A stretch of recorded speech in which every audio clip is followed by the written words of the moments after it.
Hey, it's Megan. Welcome to the revamped Paranormal Potpourri podcast.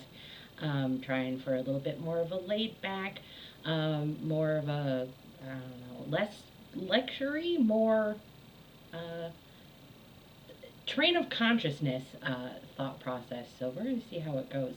Yes, I am recovering from a rave and I am 35. So, um, forgive me, the voice is a bit rough. Um, let's just say, not my jam. Sitting in a comfortable chair because hips and knees and ankles and feet and everything else. Showing wear and tear, let's just say that.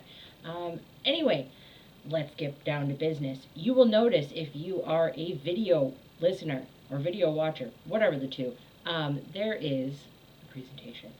Yes, I have made graphics for this. If you are an audio listener, I will have the link to the presentation in the comments, or visit my Facebook page, Paranormal Potpourri Podcast. I'd like to thank my new best friend, TV Shane Pittman, for giving me the little boost I didn't know I needed to do a revamp on this. So this episode is dedicated to TV's Shane Pittman. I thought with the revamp we would start with a subject near and dear to my heart. Therefore, we are starting with a never-ending carousel of weirdos.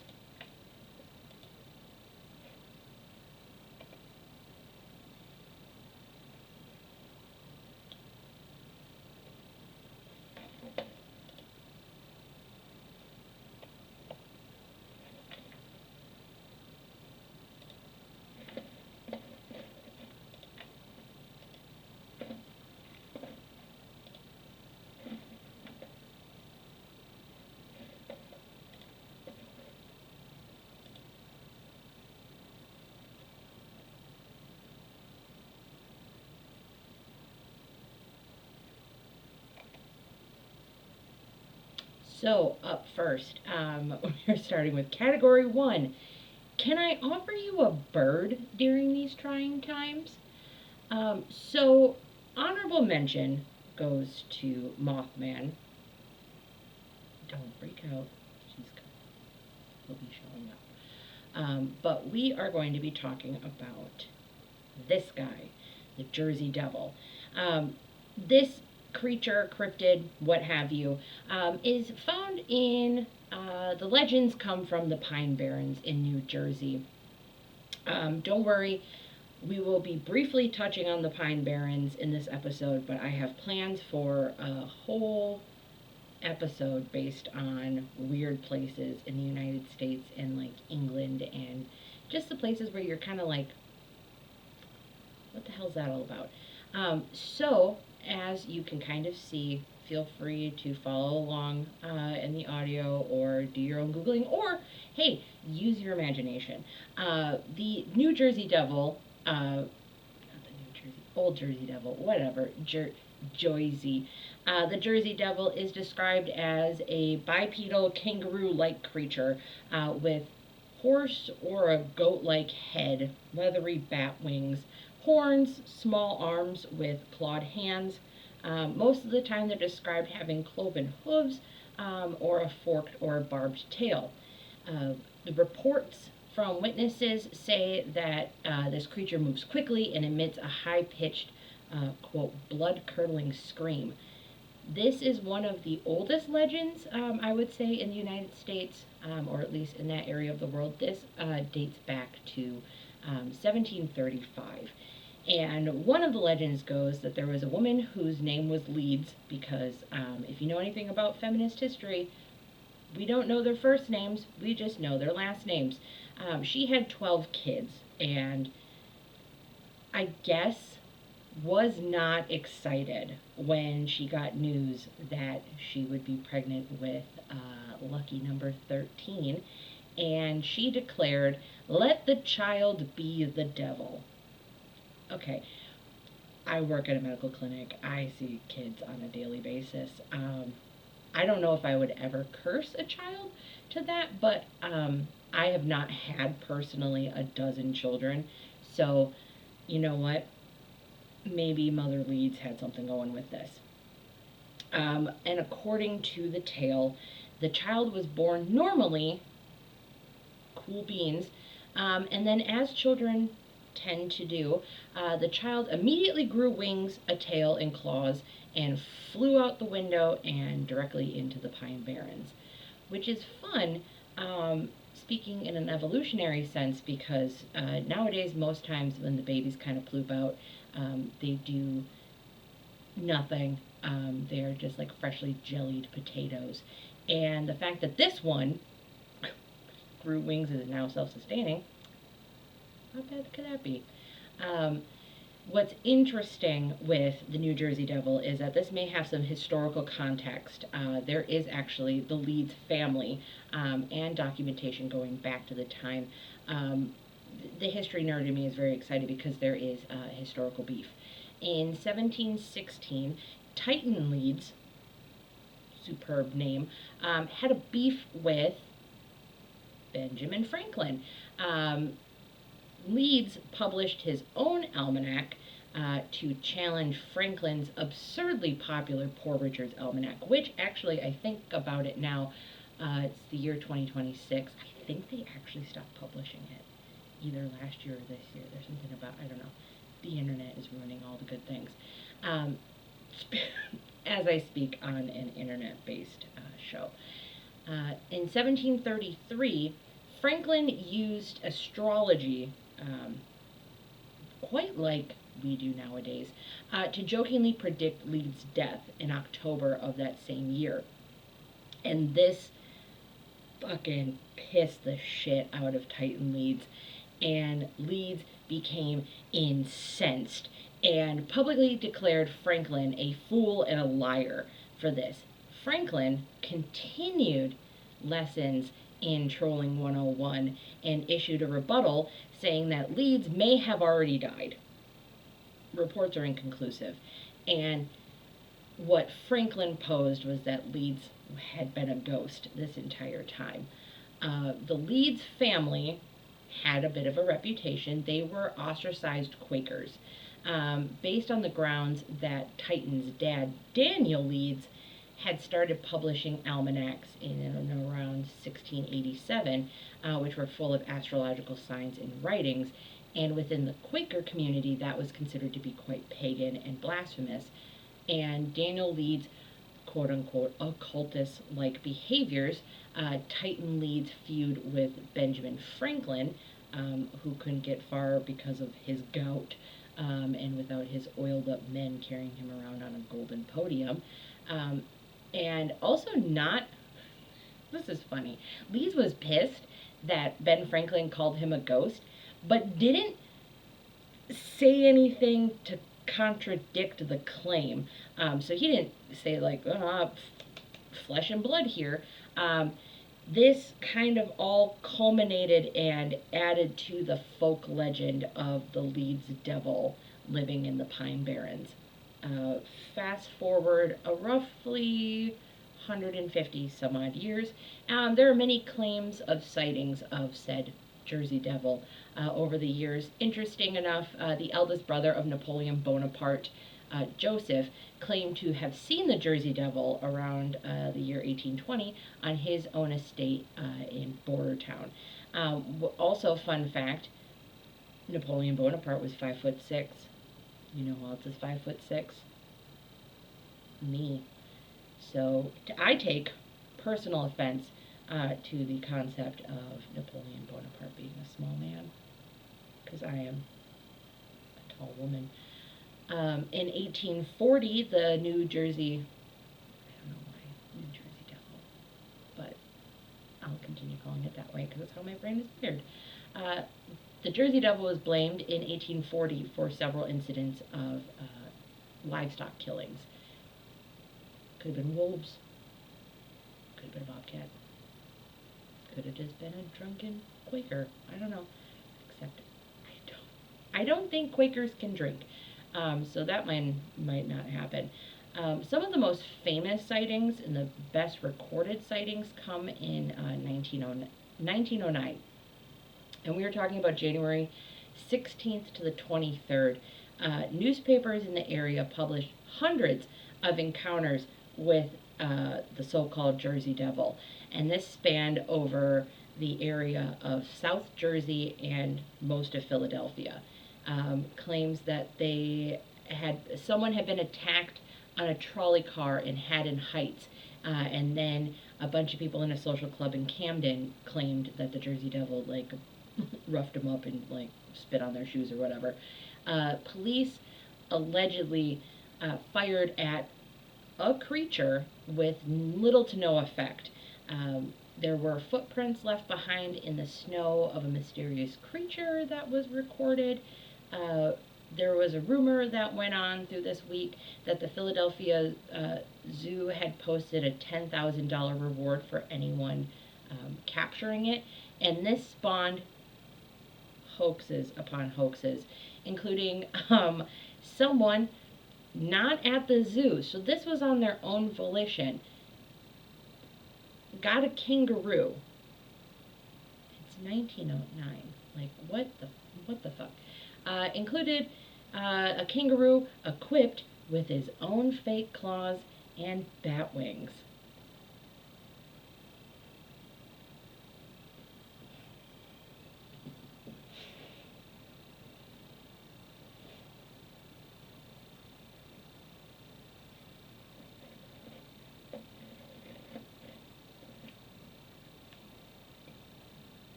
In 1925, there was reports of a farmer who shot an unidentified animal as it stole his chickens, and he photographed the corpse.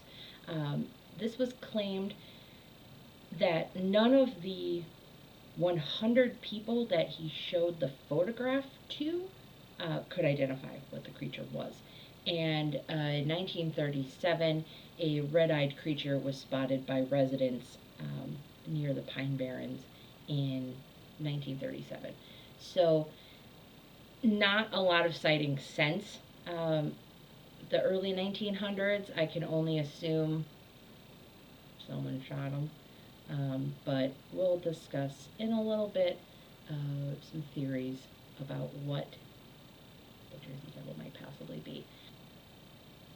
On to the next weirdo. We have the Flatwoods Monster. So this is set in West Virginia on one particular day, and it's interesting because my mom is 10 years to the day younger than the Flatwoods Monster, which is questionable. So this was an incident on September 12th, 1952, approximately 7:15 p.m. I've mentioned it in podcasts before and in passing conversations. It's never really a good sign in storytelling that you remember the exact date and the exact time of an incident, because that meant something big happened. So this involves two brothers, Eddie 13 and Freddie 14, Eddie and Freddie May. Their friend Tommy Heyer, they all said that they saw a bright object cross the sky and land on a neighboring property of local farmer G. Bailey Fisher.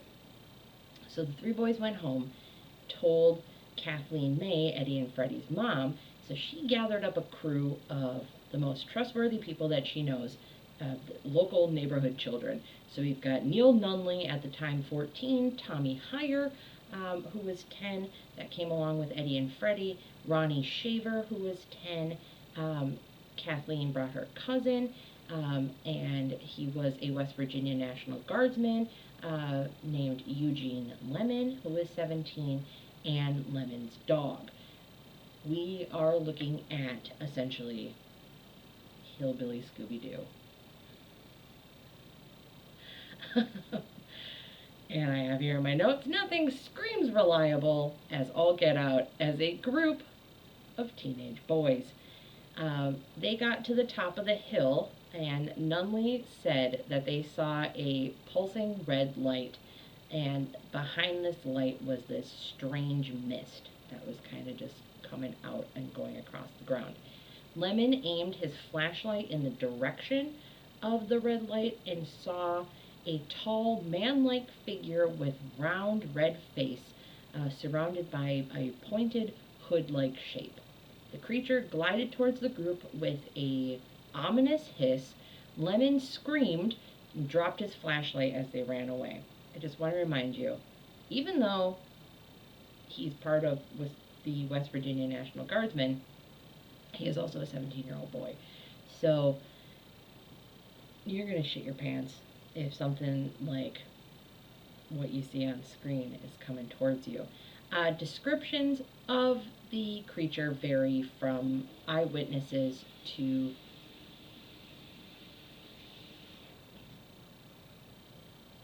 my parents. The sump pump is still working. Fun fact, I'm sitting in my basement and I want to just lay claim that I saved our house from flooding a few weeks ago using my old noggin and looking outside and seeing that it was really wet, and we were like an inch and a half away from the sump pump overflowing again. And was I hailed a hero? Was I treated like the savior of this household? No. So we'll just have intermittent hissing, I guess, from a closet 15 feet to my left. Anyway, the descriptions of this Flatwoods monster varies from eyewitnesses to experts on the subject. Experts take with a grain of salt because they didn't see, they weren't there. So I don't know exactly where they're pulling this out of. We've got UFO writer Gray Barker. Pin that name, he's coming back. He stated that this creature was approximately 10 feet tall with a round, blood red face, large pointed hood-like shape that fanned around their face, eye-like shapes emitting a greenish orangish light, and a dark black or green body. Again, how would he know if he wasn't there? He can't call himself an eyewitness, but somehow pulls this up. You know what, whatever. Gray Barker, I love you. Kathleen May described the creature as having small claw-like hands, clothing like folds, and a head that resembled the Ace of Spades, and a dark metal dress. That kind of fits if you're thinking of it being a creature from outer space at the time in the 70s. I personally, taking a look at this creature on my screen, think that it looks like a really annoyed nun. So that's where my headspace is at. Some of the group members suffered from severe throat irritation, vomiting, nausea for a few days after the encounter, and most of their symptoms were equated to the side effects of hysteria. It is worth pointing out, though, that they also show spot-on signs and symptoms of mustard gas exposure. I don't know if we've heard tales of West Virginia in that area. Wouldn't put it past them to have weird smelling gas of the local hooch distillery nearby, just farting out weird smells. The local sheriff and deputy investigated a couple of reports that came in of a crashed aircraft in the area. They searched the area for the Flatwoods monster. They saw, heard, and smelled nothing. Numerous reports came in from a 20-mile radius that people had seen, quote, illuminated objects in the sky. Reporters went to Fisher's farm field the next day and discovered, quote, skid marks and an odd gummy deposit in the field. Now, UFO groups and enthusiasts believe that this gummy deposit to be evidence of the saucer landing spot. Like, is it dripping like radiator fluid or like transmission goo? Like what? What could it be? I don't know. The next day, another strange sighting of the creature occurred about 20 miles south of the Flatwoods. George and Edith Snikowski and their 18-month-old son were driving on Route 4 at night when their car suddenly died. Again, it was nighttime. The car wouldn't start, and the couple started to debate what they should do. Should someone stay with the baby and the other try to walk into town, find a nearest house, wait for the light, wait throughout the night, and wait for a tow truck? As they were debating this, as they said, a foul, sulfurous smell filled the air and their baby began to cry. And what they saw was a strange bright light filled the darkness and saw a 10-foot tall creature hovering in front of their car. And they reported the head to look reptilian and bony and not spade shaped whatsoever. And it dragged a lizard-like hand across the hood before drifting away into the woods. And weirdly enough, their car started immediately after the creature disappeared. And they pedaled to the metal out of there. And I would like to say, thank you, mysterious car mechanic creature. You saved a family. And I don't think that creature gets a lot of credit for that. Since 1952, not a lot of sightings of the Flatwoods monster. Again, we will be discussing shortly what this creature possibly could be. Now, the Snikowskis should be kissing the ground that they walk on, thanking their grateful stars that they did not encounter man door, hook, car door. So, onwards and upwards to the next weirdo. Oh no.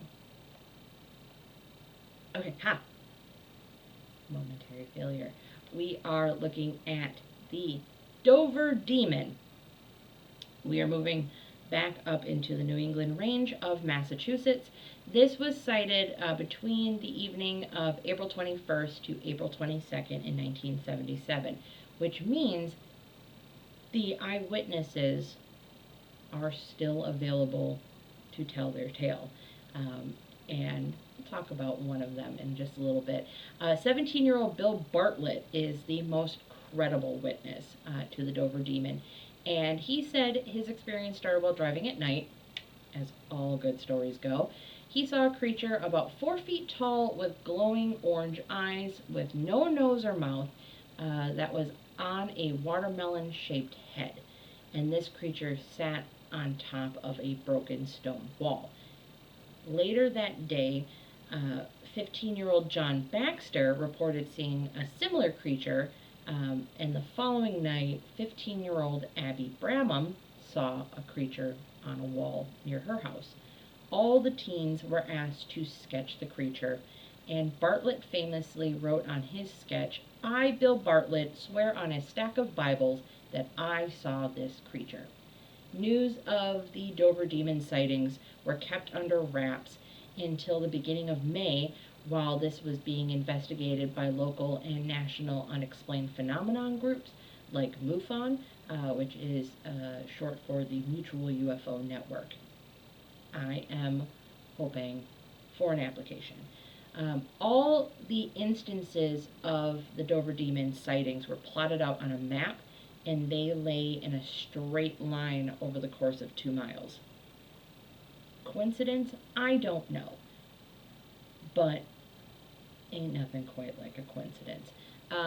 And these are very similar claims as to like what the creatures look like from an incident back in 1955 in West Virginia called the Kelly Hopkinsville encounter. Keep that in your noggin. So, some theories as to what these creatures may be. Just a freaky ass bird at night. The Jersey Devil. We are talking about Jeff Brunner of the Humane Society of New Jersey. He blames these sightings on vagrant, those gosh darn teen sandhill cranes running amok in our towns. The vagrant sandhill cranes are partially to blame for sightings. It could have been because they're not native to this area. Wayward migration patterns might have sent one or two sandhill cranes out of whack due to storms, wind directions, losing sight of the other group of sandhill cranes. They are not native to the area. They are roughly the same size as the alleged creature, and they produce a distinctively loud vocalization. They're fucking freaky if you have not seen one up close. If you are not familiar with their sound, feel free to Google it. It's weird as hell. If you heard this loud trumpeting call in the night or coming from the woods, it would scare the fucking bejesus out of anyone. Trust me. Outdoorsman and author Tom Brown Jr., he lived for several seasons in the Pine Barrens, and no one asked him to do this. One, live out in the Pine Barrens, or two, he freaked out a lot of hikers because he covered his body head to toe in mud to protect him from the mosquitoes.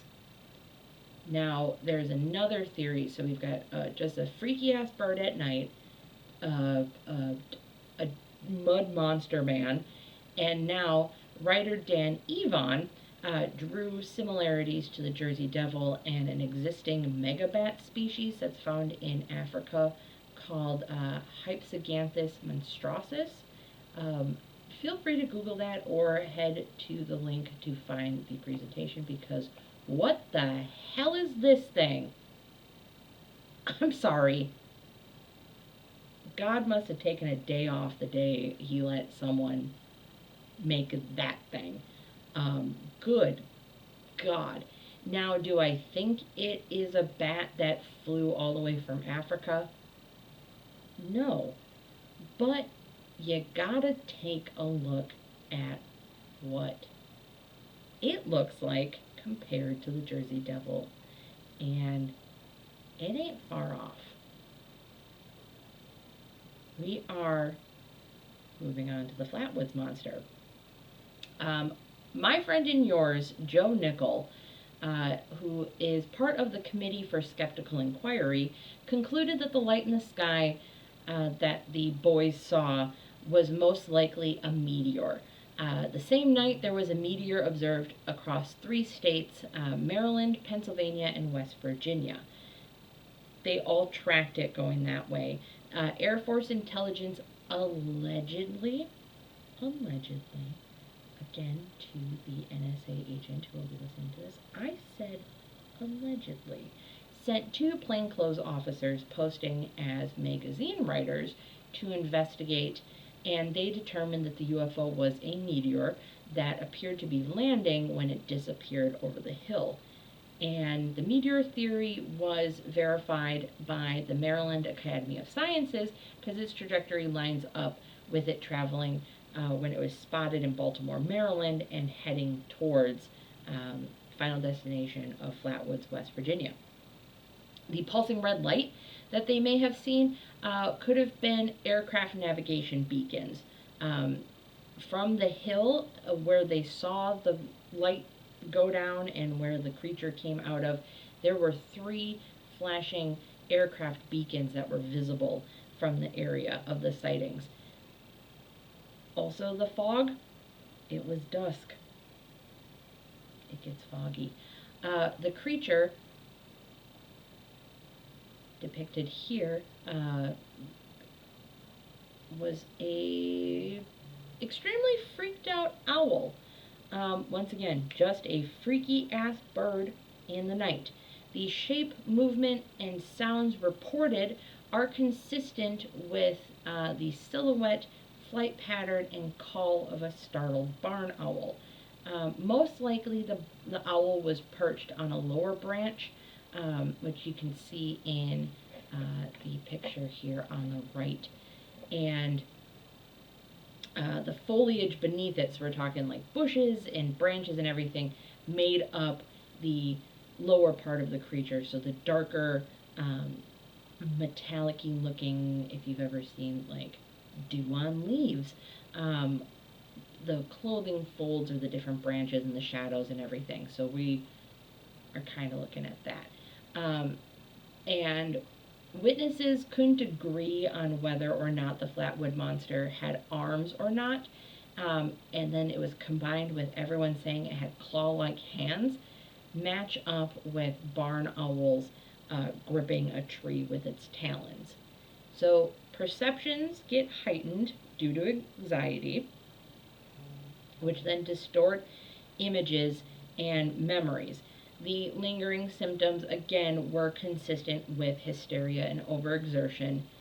The sticky residue that was left at the site, a teen drove out the next morning in the field to check out the UFO and left an oil deposit. There were so many trucks and so many visitors to that site, it just fully contaminated it basically overnight.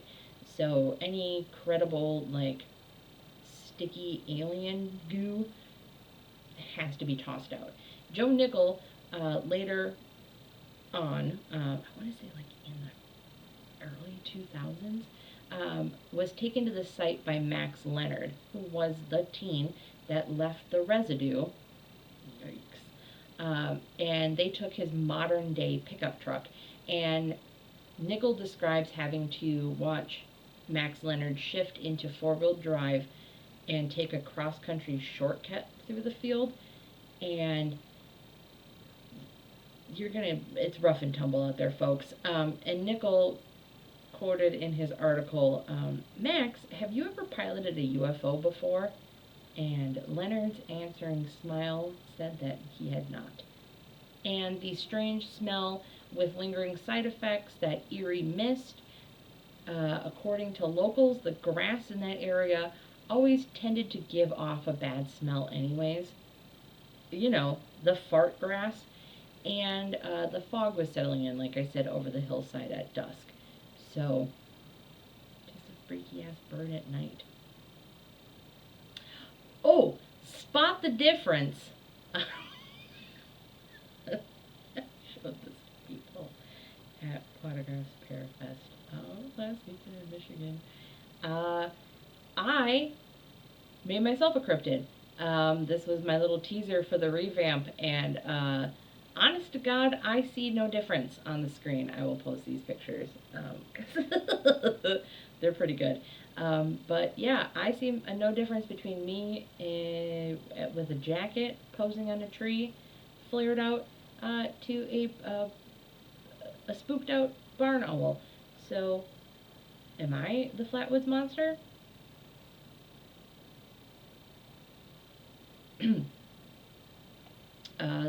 The Dover Demon. This was suggested multiple times that it could have been a lost horse foal or a moose calf. Look at these stringy little weirdos. Joe Nickel, back at it again, baby. He claims that it could have been an owl. Based on the size and plumage, this would have reflected weirdly in the yellow headlights of the older cars of the time period. And we've got skeptic Ben Radford suggested sightings may have been influenced by popular culture. 1977 saw the release of Star Wars and Close Encounters of the Third Kind. So if you were lucky enough to go and see those in theaters, you saw a weird thing on the side of the road. Maybe it was a little baby moose, maybe it was just a lost little horse, and all of a sudden, Jesus fucking Christ, it's a demon. Bill Bartlett was interviewed 29 years later in 2006 and had some opinions on his experience as being the credible eyewitness to the Dover demon. And he's quoted saying, "In a lot of ways, it's kind of embarrassing to me. I definitely saw something. It was definitely weird. I didn't make it up, but sometimes I wish I had. It's a thing that's been following me for years, not the creature, the story. Sometimes I dread every Halloween getting calls about it. And I really do wish that I had made it up. I might have profited from it. It's a great story. I wish it was seen again so everyone would know that it was true." Now, to summarize category 1, can I offer you a bird during these trying times? I have to agree with all 3 claims of these being a bird. Seeing something at night that you're not expecting is freaky on its own. Even just walking outside at night, your anxiety is a bit heightened and your perception is a little bit off. Like you are looking for something spooky ooky when you go outside and it takes a second for your eyes to adjust. Now, if I walked outside and there's a fucking sandhill crane in my backyard, yeah, I'm out of there in a hot second. I'll fucking karate chop a goose. I don't care. I will take them out. A duck, done for. Kicked 50 yards. Straight through the goalpost. You come out at me at night, be it a bug or a bird or a Jersey Devil, and hayakacha, you're going down. Second category of the podcast. Your Honor, he's just a little guy. This was mentioned previously, but we are going to be talking about the Kelly Hopkinsville encounter, aka the Kentucky Hobgoblins. Or if you are a fan of the Newkirks, the subject of the first season of Hellier. Once again, we are still kickstarting the campaign that I'm a one-man band on, of me meeting Greg and Dana Newkirk to discuss these little guys. This event started the night of August 21st, 1955 on the Sutton family farm in Kelly, Kentucky. The Suttons lived in an unpainted 3-room house with no running water, no phone, no radio, no TV, or books. We're talking out in the boonies. The witnesses to this event was matriarch Glennie Langford, her kids Lonnie, Charlton, Mary, Elmer, Lucky Sutton, John Charlie, or J.C. Sutton. They were sons of Glennie's from a previous marriage, and her daughter-in-laws Vera and Aline, Aileen's brother O.P. Baker, and Billy Ray Taylor, who was also there with his wife June. The Taylors, Lucky, and Vera were itinerant carnival workers who were basically on leave, and they were just hanging out at home for a couple of days. So all in all, there were 12 witnesses to this event, 7 adults, 5 kids.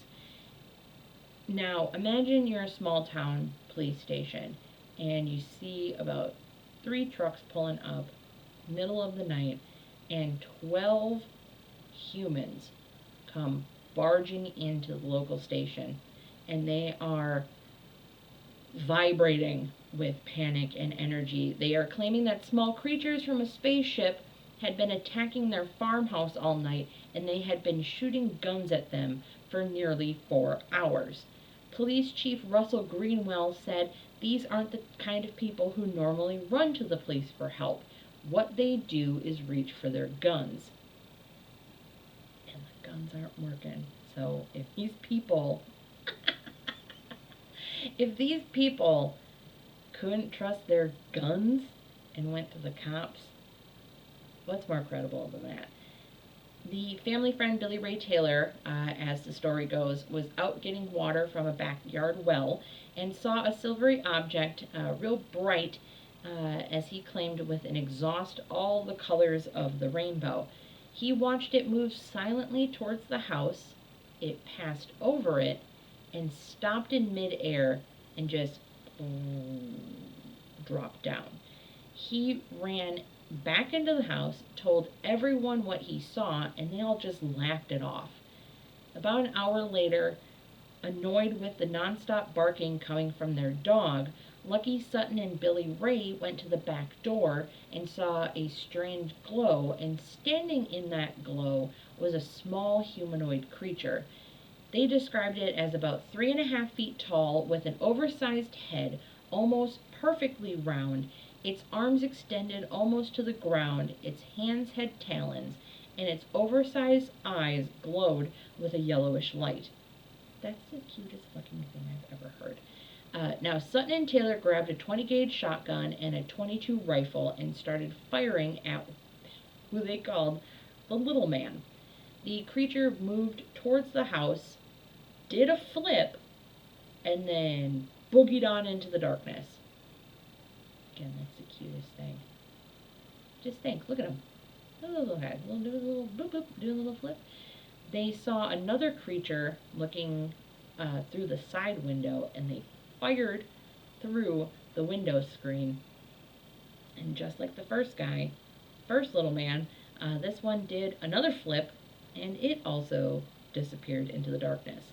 Another witness saw one coming to the door, said it looked like a 5-gallon gasoline can with a head on top and small legs. It was shimmering bright metal like on my refrigerator. So now we just got a portable keg. Like, hello, 2 cute little guys who do flips and a portable keg? Frat guys. These are just frat guys. They're just bros. Taylor went out on the porch and felt something touch his hair. From inside the house, witnesses saw a claw-like hand reach down from the overhang on the roof. And according to Taylor, anyway, so I just started blasting. Someone inside the house yelled to look up into the maple tree in the yard, and everyone could clearly see one of the little guys perched on a branch looking back at them. He was shot at, but again, the dude did a flip and floated away. But according to witnesses, a bullet hit one of the little men, and it did sound like it struck a metallic surface. Rip my little keg guy. The Suttons held their ground for most of the night, watching the woods for any sort of movement. 11 p.m. rolled around, and the coast was clear, so they hightailed it in their cars and went to the police station. Once again, these people are the ones that reach for their guns and not for the cops. So the cops had to take this a little bit seriously. So the local police chief called for backup, and the team traveled to the Sutton farm, and there they met with state police, military police from nearby Fort Campbell, and a news photographer. What they saw was just shell casings all over the ground, but no other evidence of little guys. And there was no proof of any heavy drinking, as the stereotypes would suggest, because the Suttons did not allow liquor in the farmhouse. So the police force leaves, and according to the Suttons, one creature appeared around 2:30 a.m. and stood outside the window of Glennie Langford's room and put a claw-like hand on the screen. I can only assume to be like, I love you, have a nice night. All the family members were extensively interviewed separately afterwards, and from the kids to the adults, all of them described the series of events and physical appearances of the little goblins in the same exact way.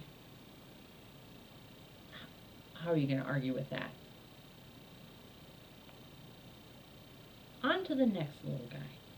The Fresno Nightcrawlers. This one's weird. This one was spotted on a closed-circuit television in Fresno, California in 2007. What this very short video shows is a white figure, like pair of legs without a torso. Um, y'all ever have Barbies? Sometimes you get weird with them.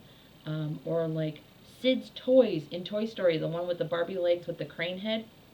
Just take the crane head off and you just got a pair of legs. That's what we're talking about. So this white figure, this white pair of legs, is walking from top left of the screen down to bottom right of the screen. And then there's just another little guy that follows behind walking in the same direction. Allegedly, I have not seen the other claims. I've only ever seen the Fresno version. But there are similar footage claimed to be the same figures shot in Yosemite Lakes Park in 2011. Again, I couldn't find it, but I also have a site-restricted computer, so maybe I wasn't looking too closely. These little guys have become the icon of Fresno. As one resident said, it's super simple, uncomplicated, just a pair of pants out for a walk. Descriptions vary, especially with the lack of quality in video footage from the Fresno capture. They estimate him to be about 1.5 meters tall, with most of the height coming from the stilt-like legs, and it walks with like backwards bending knees. So kind of like flamingos in a way, I guess. The man who filmed the CCTV went by Jose, and this came from his front yard, so he started looking at the cameras when he heard his dog start barking, and he watched the night crawlers appear and walk across the lawn. Not quite believing what he's seeing, he goes and wakes up his brother to rewatch the footage, and his brother goes outside to see if he can find them, and he claimed to have seen small footprints in the dirt, but within the time span of the crawlers showing up and them leaving and going outside, rain had washed away any evidence. And what's difficult about this and other alleged cryptid sightings is that the original CCTV footage was lost, and so the only remaining footage is a grainy video recorded from Jose's monitor that he filmed on a separate video camera, because his surveillance system had a drawback to it. It was all recorded on VHS tapes, and if the tape was rewound, the footage would be erased during playback. So you either see it once or try to record it on a separate device. After a couple of weeks, footage was, and the family had been freaking out ever since, footage was sent to a local Univision station, hoping that if they played it on TV, someone would recognize what it was, or an expert would come forward and say, I know what it is, it's this. A reporter contacted Jose to talk about his experience, but Jose was actually too scared to go on record. And after a while, it took a couple months, and Jose sat down, scared shitless the entire time he's talking about this. And his brother was able to come in and discuss his versions of it. But unfortunately for us, the family moved away, and Jose died in a car accident a few years ago. So we have lost the original footage and have no way of contacting the original witnesses. So there's that to chew on for an idea. Now, the Kelly Hopkinsville goblins theories. We're bringing back our best friend, Joe Nickel. He said that they were misidentified as great horned owls, or as some people may call them, eagle owls. These owls are nocturnal. They fly silently, have yellow eyes, and aggressively defend their nests. They're usually found in pairs as well. And according to the Suttons, they didn't see more than 2 at a time of these little goblins. So I'm seeing a little bit of credence to this theory. Um, According to Nickel, there are simply too many similarities between the creatures reported by the families and an aggressive pair of local great horned owls, which do stand about 2/3 of a meter tall.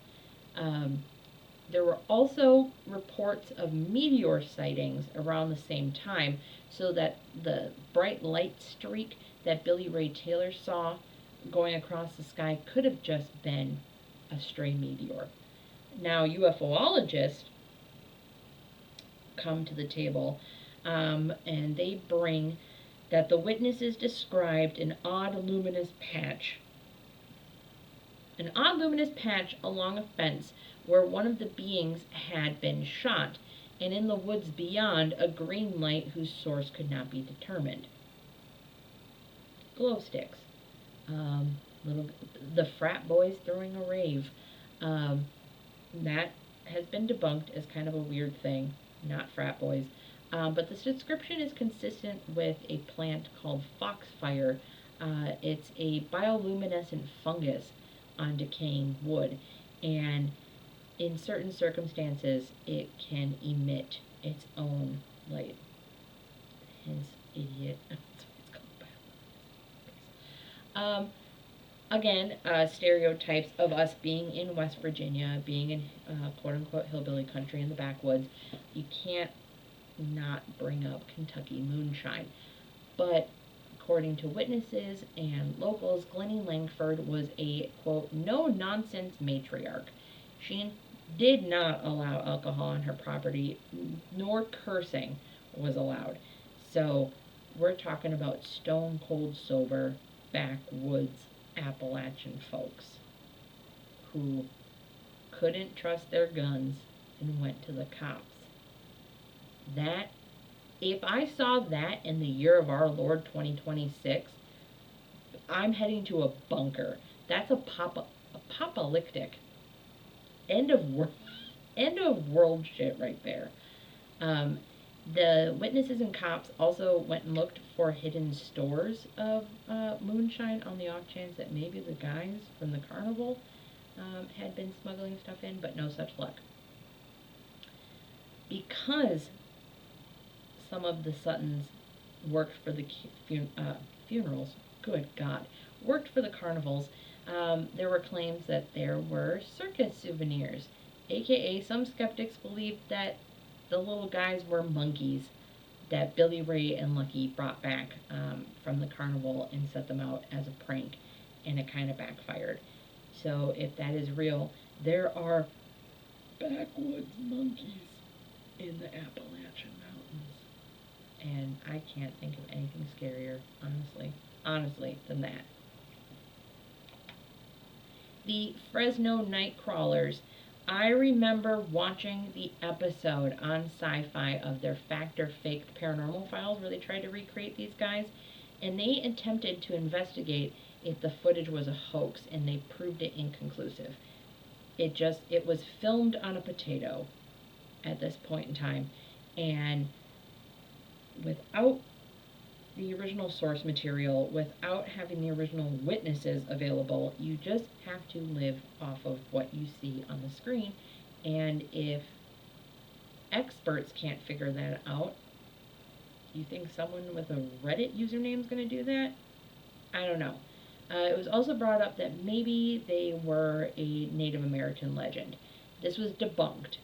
Once again, there's not enough evidence to pinpoint any sort of being of this description to being associated to anything within Native American folklore.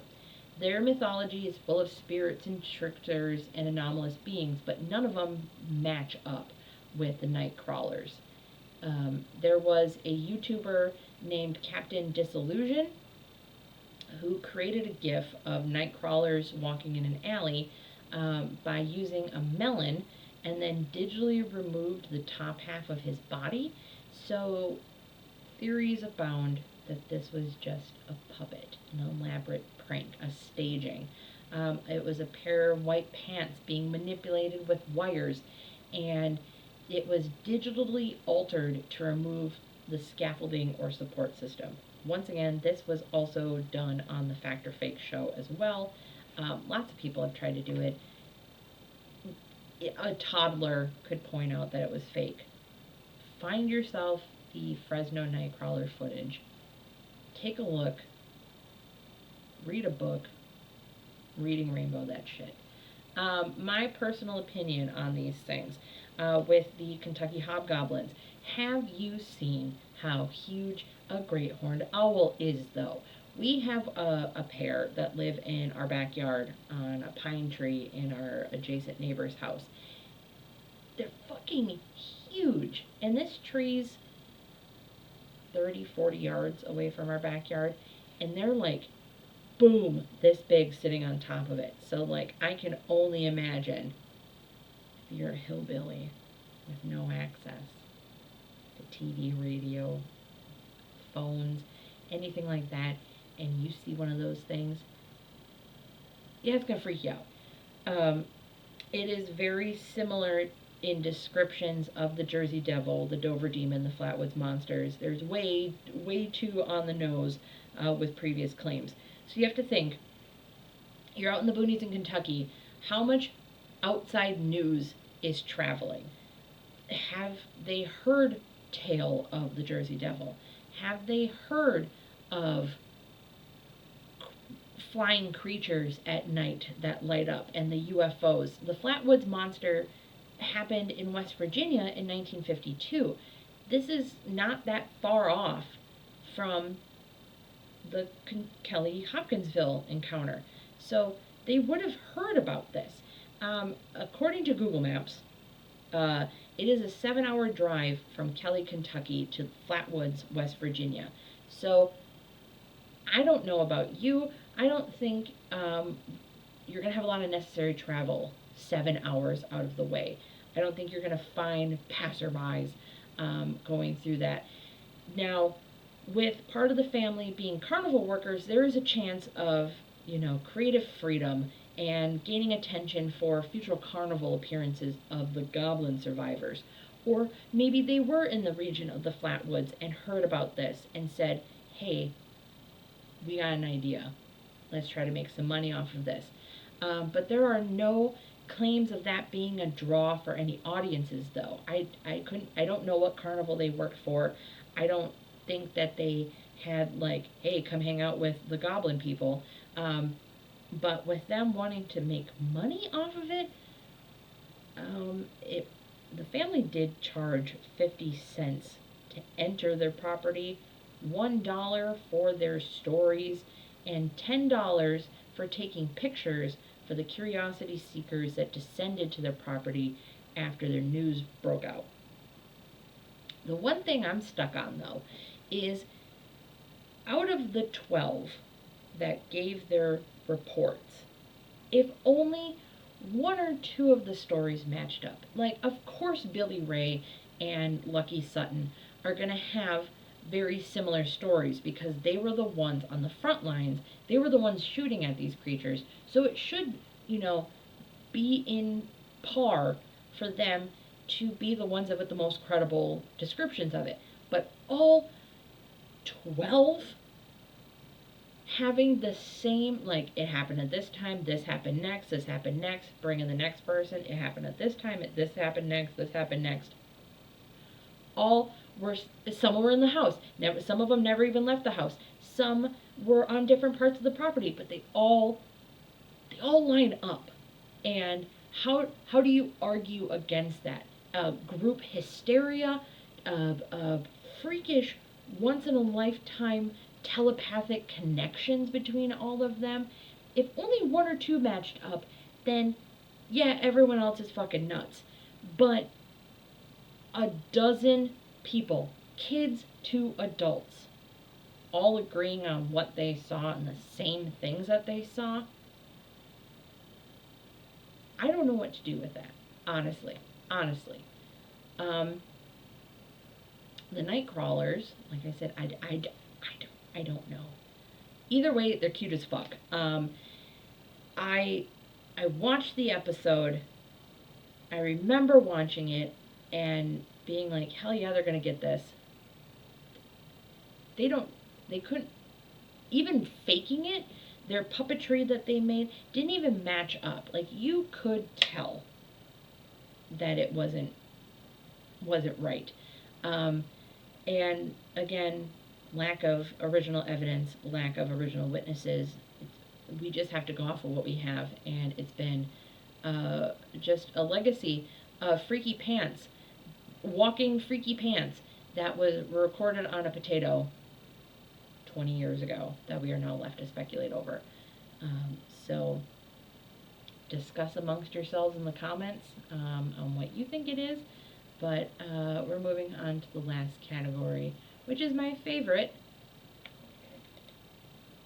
Category 3, what I've deemed my dream blunt rotation. First up, we have Goat Man. Do yourself a favor, watch this video of BuzzFeed Unsolved, Shane Madej going nuts on Goatman's bridge. I will give you a rundown of what he says, because I do quote this on a day-to-day basis. Goatman, I'm dancing on your bridge. It's my bridge now. You hear that? You want me off this bridge? You're going to have to kill me. You're going to have to throw me off this bridge yourself. Look at the way I dance on it. I disrespect your bridge, Goatman. So the Goatman Bridge he's talking about and what they're visiting is called the Old Elton Bridge in Denton, Texas. This is an area said to be haunted by half-man, half-goat figure. This one does have historical context to it as well. Just like the Jersey Devil with the Leeds family, there is evidence of said Goatman.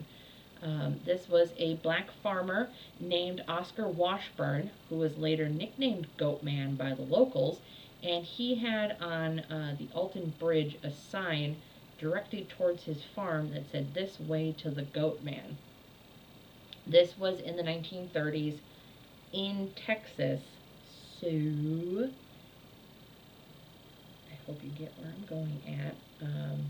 Some people didn't enjoy the success of Oscar Washburn, and in August of 1938, local Klansmen kidnapped Washburn from his home in the middle of the night and hung him over the side of Alton Bridge.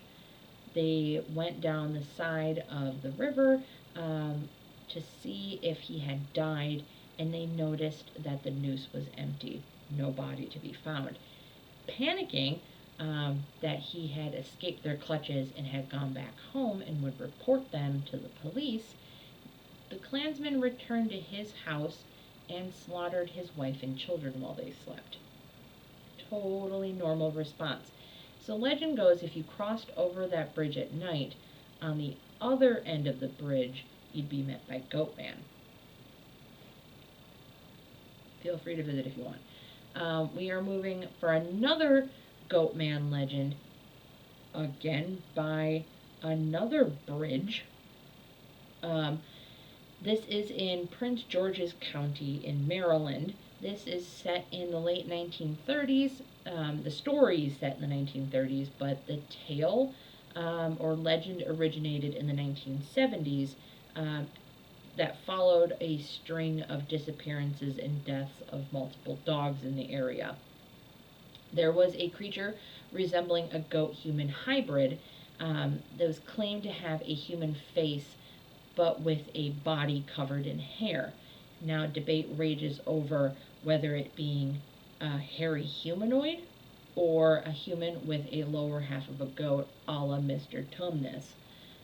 Legend says that it was once a scientist named Dr. Stephen Fletcher who worked at Beltsville Agricultural Research Center, and he was experimenting on a goat, which backfired, and Fletcher mutated into a half-goat, half-man creature that started aggressively attacking cars, as you do when you get mutated. Variations of the legend state that Goatman was an old hermit who lived in the woods and was often seen walking along alone at night along Fletchertown Road. The legend lives on through tall tales of couples out necking near Fletchertown Road that were being attacked by a quote-unquote strange creature. Another version is called the Pope Lick Monster. This is a part man, part goat, part sheep. We are talking about Man Bear Pig, and I need you all to be super serial guys about Man Bear Pig and with the Pope Lick Monster. This happened in the neighborhood of Fisherville in Louisville, Kentucky. Reportedly, this Pope Lick monster lives under a railroad trestle bridge that crosses over the Pope Lick Creek, and it jumps down from the trestle onto roofs of passing cars. And allegedly, Pope Lick monster uses hypnosis or voice mimicry to lure trespassers onto the trestle to meet death in the form of an oncoming train. And other accounts say he attacks victims with a bloodied axe. And if you don't get attacked by the axe, victims become so frightened that they jump off the bridge. Normal response. And one version of the Pope Lick monster is that it was a circus freak who vowed revenge on being mistreated and escaped from containment after the train it was riding on had derailed. And it's a common enough tale among locals that it's a twisted reincarnation of a farmer who sacrificed goats in exchange for satanic powers. Or it's just Mr. Tonus, but whatever. We all have hopes and dreams. There's my boy, Mothman. We are traveling to Point Pleasant, West Virginia for this one. Sightings of Mothman occurred from November 15th, 1966 to roughly around December 15th, 1967. Originally, the sightings occurred after two couples from Point Pleasant told police that they had seen a large black creature with glowing red eyes that was standing on the side of the road near an abandoned World War II munitions plant that had developed at one point in time and was manufacturing TNT. They described it as a slender, muscular man, about 7 feet tall with white wings, but they couldn't see its face over its hypnotic effect of its eyes. Another version had the couple seeing two red lights in the shadows near the abandoned TNT factory.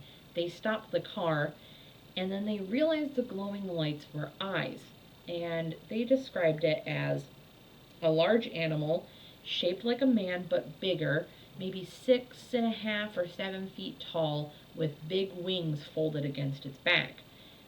Both couples sped off, but the creature chased them at speeds of upwards of 100 miles an hour. The creature was spotted several more times starting January 11th of 1967, as locals said he was spotted hovering over a Silver Bridge, and the Silver Bridge connected Point Pleasant, West Virginia to Gallipolis, or Gallipolis. Please don't hate me. Gallipolis, Ohio. And he, I say affectionately, Mothman has become a portent of disaster, a symbol of bad luck, basically due to his coinciding appearances before the bridge collapse. So the Silver Bridge collapse happened on December 15th, 1967, and it happened during rush hour traffic, resulting in the deaths of 46 people, with 2 bodies still missing. Swear to God, I'm talking about creepy creatures that hiss and the sump pump goes off. People began connecting the multiple Mothman sightings to the bridge collapse, just as a quick way of explaining this tragedy. At least 100 people over the year or so reportedly saw Mothman, with many more afraid to report their findings.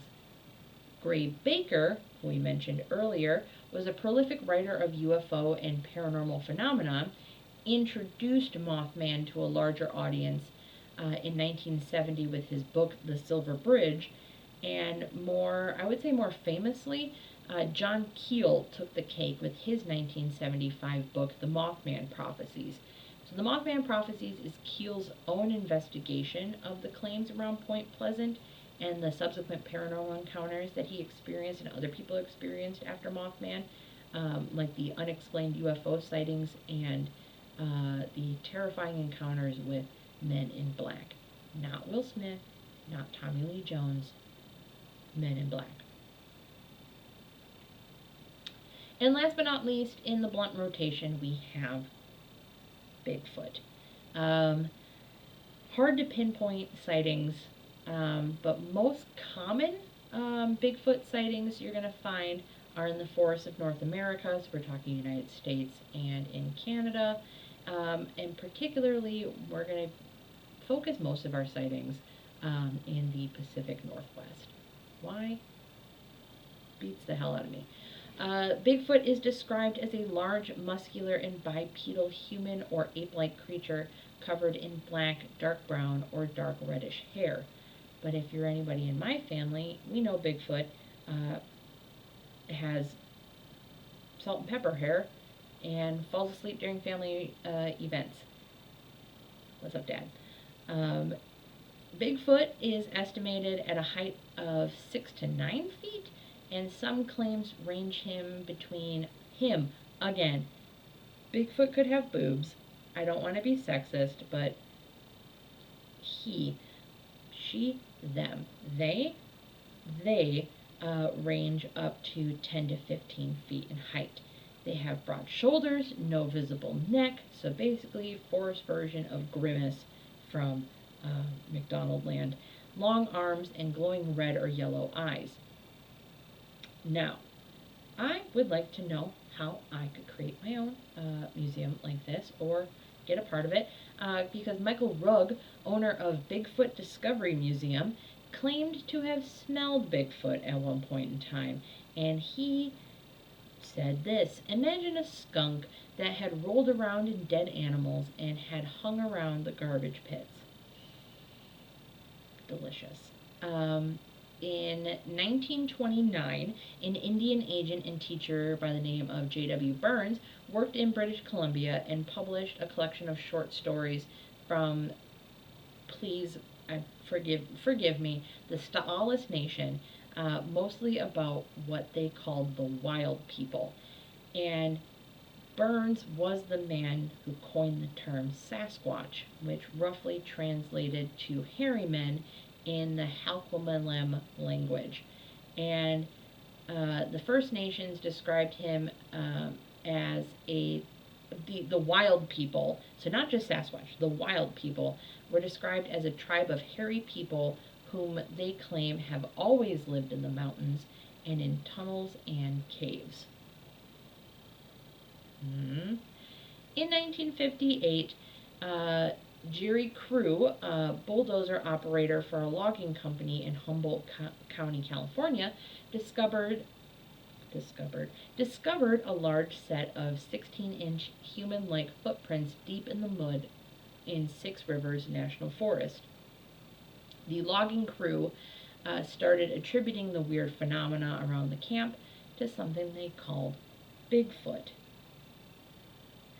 October 20th, 1967 is probably the day that lives in the heart of most cryptid scientists, enthusiasts, experts, fanboys, because Bigfoot enthusiast all week I've been calling this man Robert Pattinson, and my apologies to both of them because his name is Roger Patterson, and his partner Robert Bob Gimlin were filming a Bigfoot docudrama near Bluff Creek in Northern California, and they claim to have come across a Bigfoot and filmed the encounter.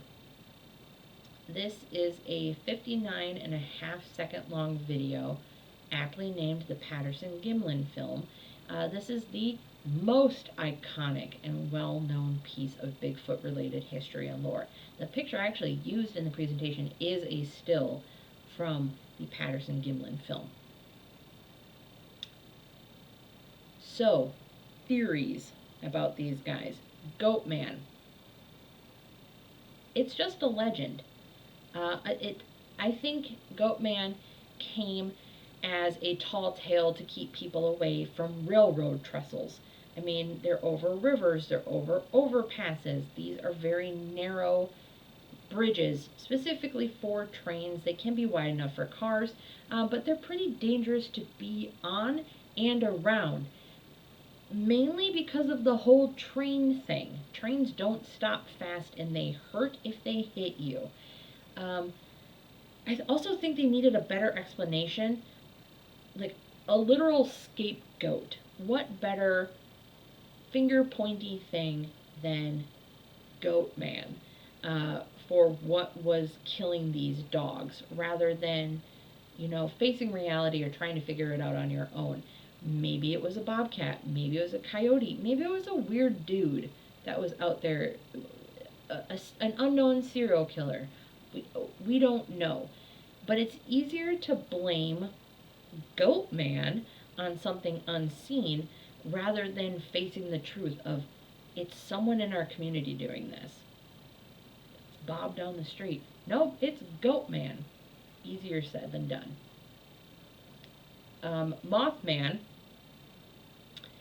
After the first sighting in 1966, 2 volunteer firefighters saw it again and described it as a large bird with red eyes.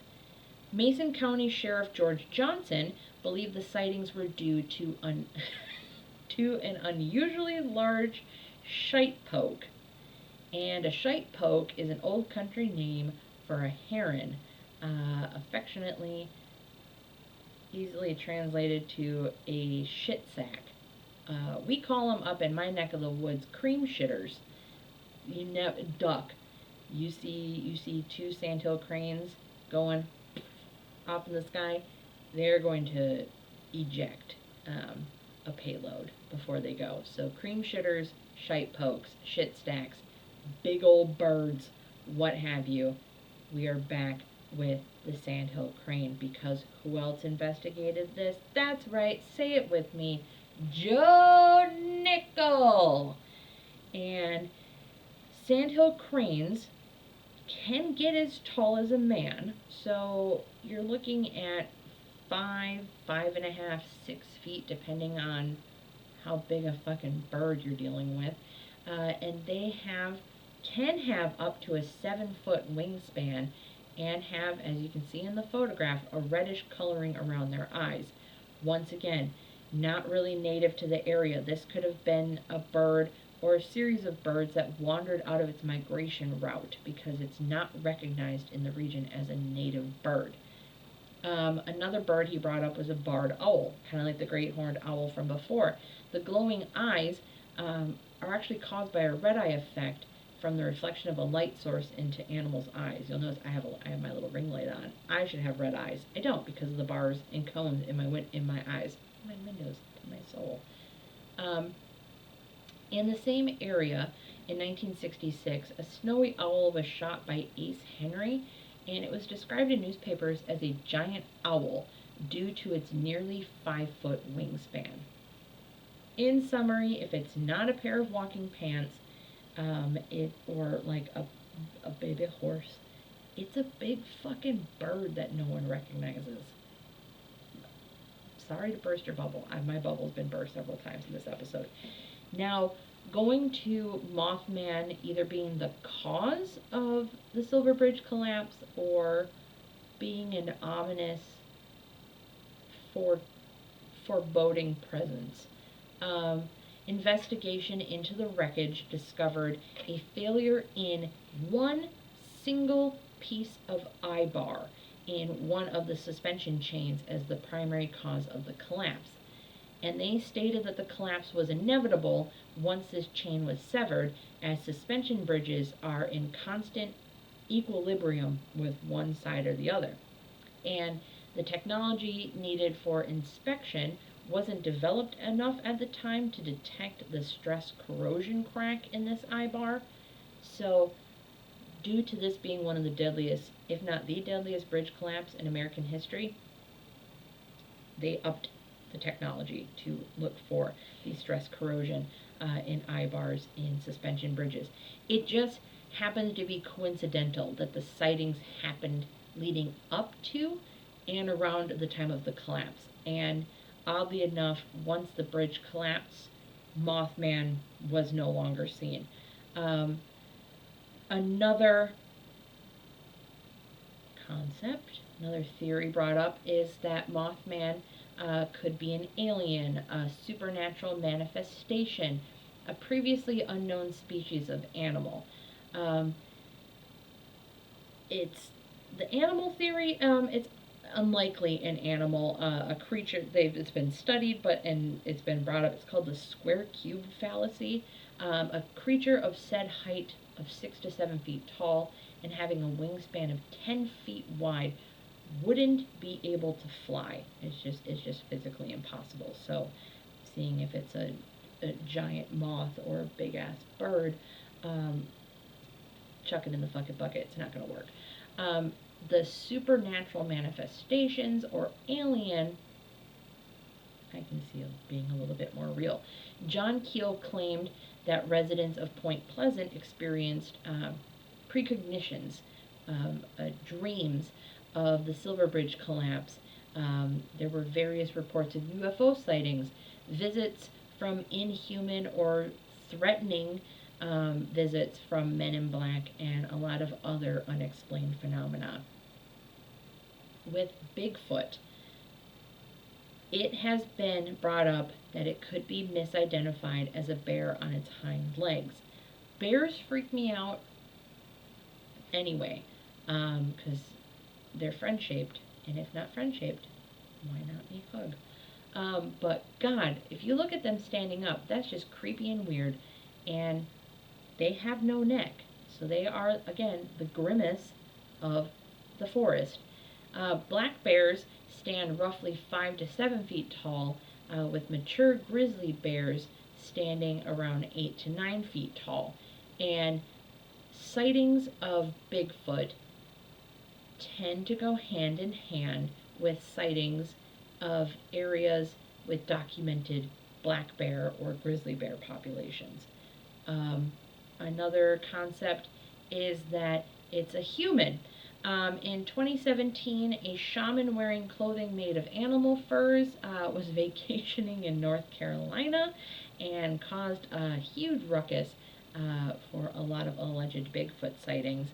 In the 1980s, several Vietnam vets were reported by the Washington VA director to have been living in remote wooded areas, and sightings of Bigfoot kind of correlated to their region of the world.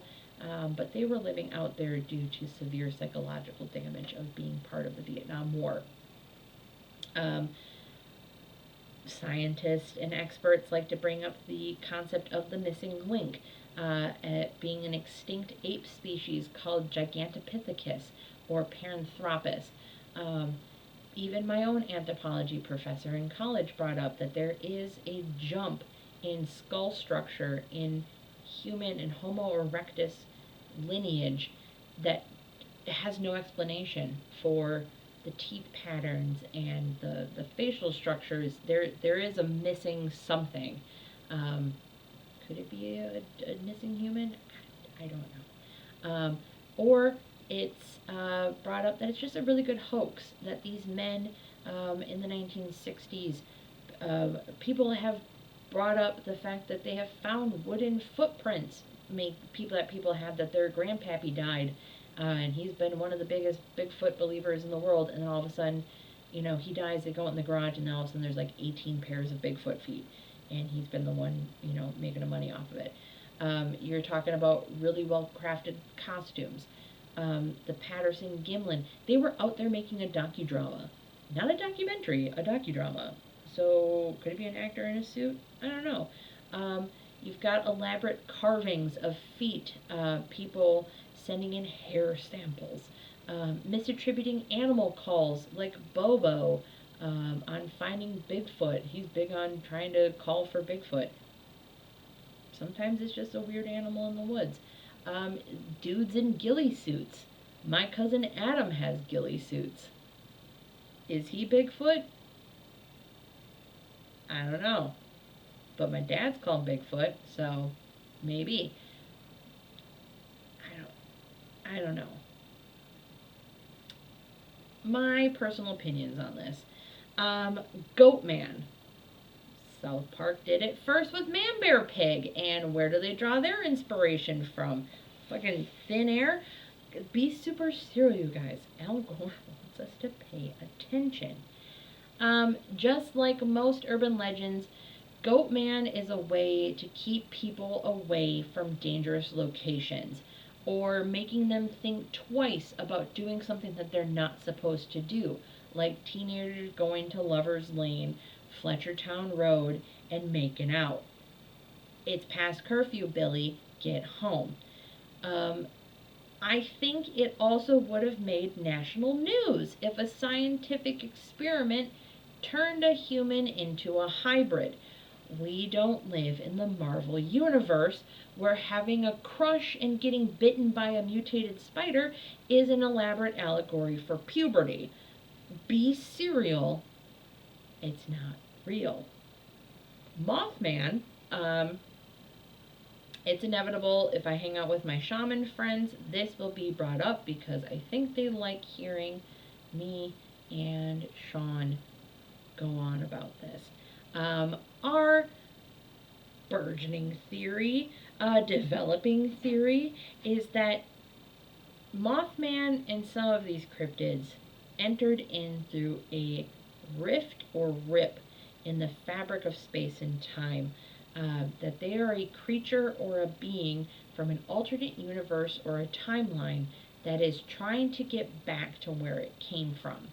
Either it found the rift or tear and traveled back once again, and that's why there's no longer any major reported sightings, or they happen to find a way to adapt to this new world.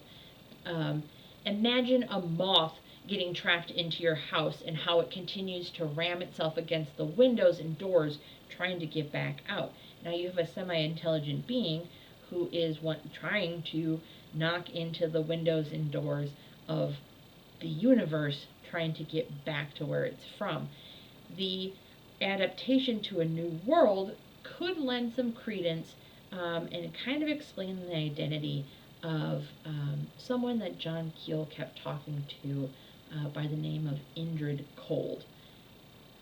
Some people bring this up as he was Mothman's confidant or like keeper, who traveled with him or recognized him and decided to, hide him, or it's the alter ego of Mothman in an attempt at being human but not quite nailing it. You look into experiences with Indrid Cold, and it's just off, like uncanny valley sort of things. Bigfoot could have slipped through a tear in the universe like Mothman and just had to adapt or disappear. I don't know. This is what's crazy. I could spend hours talking about this. There's enough in Native American and First Nation folklore that have stories of people encountering big men or giant beings that lend a little credence to the overall possibility of them being real. I will add in a caveat, being real at some point. Because if they are real, we have yet to find a body or a skeleton of Bigfoot. Now, here is my theory. This is my personal theory. I have not looked into this. I have just built it off of many hours of talking with other people and having a lot of downtime driving around. I think Indian mounds. That Bigfoot Sasquatch interacted with prehistoric Native Americans and showed them how to treat their bodies. And because of the relationship that they built with the Native Americans and the First Nations tribes, and having all these encounters with the giant men and the giant beings, that there was a level of reverence and a level of respect that the tribes had for these helpers from the woods, that you're not allowed to investigate or unearth or really do anything with Indian mounds. And it's always been the belief, once again, personal opinion, always been the belief that it was a sacred site because that's where the chieftains were buried. That's where very important, prominent members of the tribe were buried. Also, it could be the final resting place for Sasquatch. And just this pattern, this tradition was passed on as a sign of reverence, as a sign of respect, that we don't disturb them based on what they've done for us. Once again, personal opinion, take it or leave it. One other one is that they live underground. Obviously, there are far more cave systems in the United States and in Canada that haven't been explored than the ones that have been explored. And the ones that have been explored tend to be interconnected. Chew on that way, don't you? Final thoughts here, folks. Discuss among yourselves the possibility of one or any of these creatures being real or not. They are still prevalent in our popular culture for a reason. People just don't have, and by people I mean definitely not me, multiple bumper stickers that say something about, like, I don't know, Mothman's my big titty goth girlfriend, or getting a t-shirt for Christmas that says Mothman ate my whole ass in a Denny's parking lot. They are massive figures in our popular culture, and I think that just gives more energy to their story. To go back to the very first episode of the podcast of how to haunt an object. Are they real? Maybe. Are we manifesting them? Probably. By talking about them constantly, by having conventions and TV shows and movies and constant YouTubers and amateurs going out and trying to prove their existence, are we not putting more energy and stock into creating them, giving them the energy they need to stick around?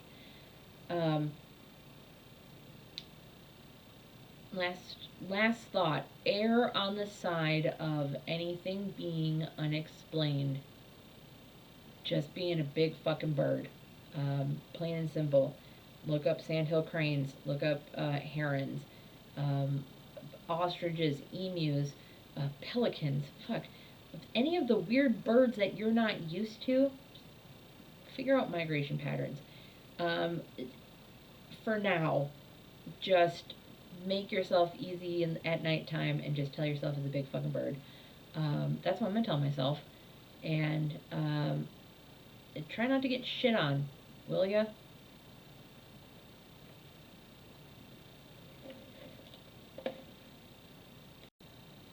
Thank you for listening to the new revamped Paranormal Potpourri podcast. My name is Megan. It has been lovely being your host, and sorry for the hiatus that I kept hinting that I was going to bring an episode back, and I did record an episode. It was fun, and then burnout happened. So I just wanted to say, for those that are listening to this, that have been patiently waiting, thank you, and I'm sorry. It's difficult doing this on your own, being the writer, producer, editor, publisher, spokesperson, doing all of this at once, and I really have missed it. I love research. I love getting the idea out. but writing essentially 25-page grad papers for every episode was killing me. And I couldn't figure out a way to rework it in my head. So the easiest solution was 6 months of not doing it, but thinking about it constantly. And I just want to say thank you to my friends Tim and Lauren Miley with Potographs Parafest and Potographs for Pooches, because it really put a pep in my step last weekend, talking with Shane Pittman and Aaron Sagers and Dustin Perry, my three best friends, and getting to talk to them about the podcast, getting back into the headspace of paranormal research, and finding out what exactly I love most about this field. And what I love most about this field is the absolute bullshit. And trying not to be perfect, which is hard to do when you're me. And revamping this, giving this a try, doing more of a loose, casual conversation rather than a structured essay, lecture sort of thing, I hope brings a little bit more joy and a little bit more entertainment to your life, because it has really done wonders for me. Doing these PowerPoint presentations has just absolutely effervescent, carbonated my soul, and I guess is the best way. Giggling at work making these slides because they're just stupid and ridiculous. And I just want to say thank you. Things are going to look different going forward, and I hope that you stick with me. I have a lot of big plans. I know I've said that before, but back then I was scared shitless and had no idea what to do. And during my 6 months, watched and listened to a lot of podcasts and kind of saw what I liked and what I didn't like. And I didn't like what I was doing before.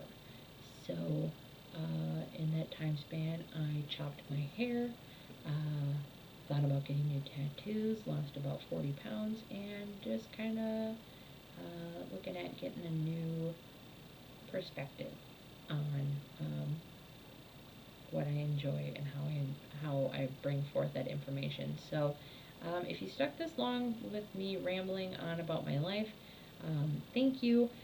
And if anything, please follow the link in the description for my link tree. It'll bring you to Facebook. It'll bring you to Instagram.